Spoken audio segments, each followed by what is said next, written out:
Pak Kiai, saya mau bertanya, apakah ada orang di Mekah sana itu belajar sambil bekerja? Orang Indonesia maksudnya.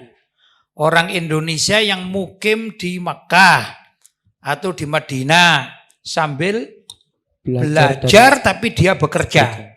Oh banyak. Kalau di masa saya dulu itu banyak ya. Saya hidup di Madinah sama di Mekah itu mulai tahun 1983 sampai 1991.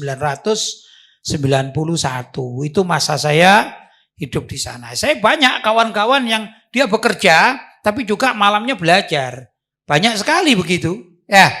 Nah, kebijaksanaan pemerintahan Saudi waktu itu memperbolehkan. Begitu, banyak sekali. Yang saya tahu diantaranya kawan-kawan itu yang sering saya jumpai itu orang-orang Madura, orang-orang Sunda, itu ya, orang-orang Banjar, di samping orang Jawa sendiri ya. Itu banyak yang hidup di Madinah atau di Mekah, mereka kalau pagi bekerja, kalau malam belajar.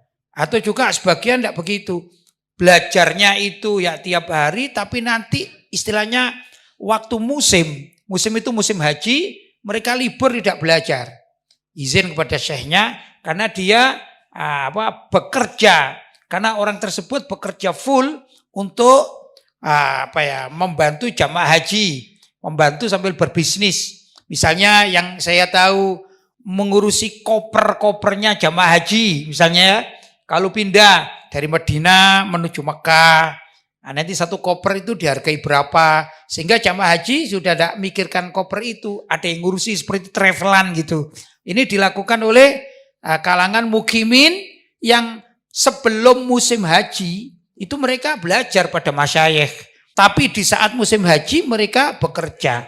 Istilah orang sana bekerja 3 bulan untuk makan 1 tahun, itu cukup begitu ya. Bekerja 3 bulan di musim haji. Musim haji itu kadang-kadang dimulai gitu ya.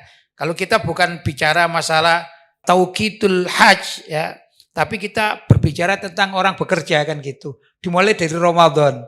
Ramadan itu sebagian mukimin sudah mulai bekerja. Begitu ya. Cenelan-cenelan, orang-orang umroh, begitu. Itu dapat uang. Nah, setelah Ramadan ya, maka dilanjut dengan bulan Syawal. Bulan Syawal itu sebagian orang itu sudah mulai berdatangan untuk berhaji. Begitu ya. Nah ini dilayani macam-macam lah. Namanya permintaan orang yang baru datang melaksanakan haji, gitu ya. Nah, maka macam-macam kebutuhan mereka. Begitu. Ini dilayani oleh kawan-kawan mukimin. Kemudian masuk Dzulqa'dah. Dzulqa'dah semakin banyak orang datang untuk berhaji. Ya, menyeluruh dunia. Dan macam-macam mukimin itu untuk melayani jamaah haji, tentunya melayani di sini bukan gratisan, tapi diniat bekerja, begitu ya. Kemudian pada saat haji, nah ini juga banyak rombongan-rombongan dari mana saja yang memanfaatkan mukimin, mau dari Indonesia mukiminnya, dari Malaysia, pokoknya dari Asia, gitu, dari mana-mana ya. Tentunya mereka sudah mempunyai perwakilan-perwakilan atau orang-orang mukimin yang semula sebelum masuk Ramadan, Syawal, Dzulqa'dah, Dzulhijjah, gitu ya. Mereka ini sebelum itu belajar kepada masyayikh, macam-macam belajarnya. Ada belajar kitab, ada belajar tahfidzul Quran, memperdalam qiraah syaf'iyah dan lain sebagainya.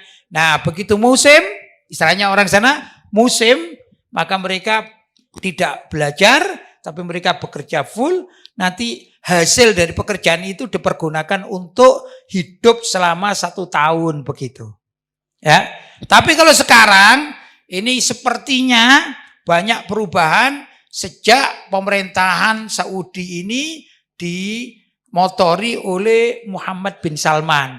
Itu banyak mukimin-mukimin yang pulang, gitu, yang saya tahu begitu. Artinya perubahan sistem politik itu juga merupakan perubahan dari sistem bermasyarakat, termasuk mungkin kondisi orang-orang yang mukim tadi itu ya. Banyak sekali perubahan-perubahan itu yang saya dengar.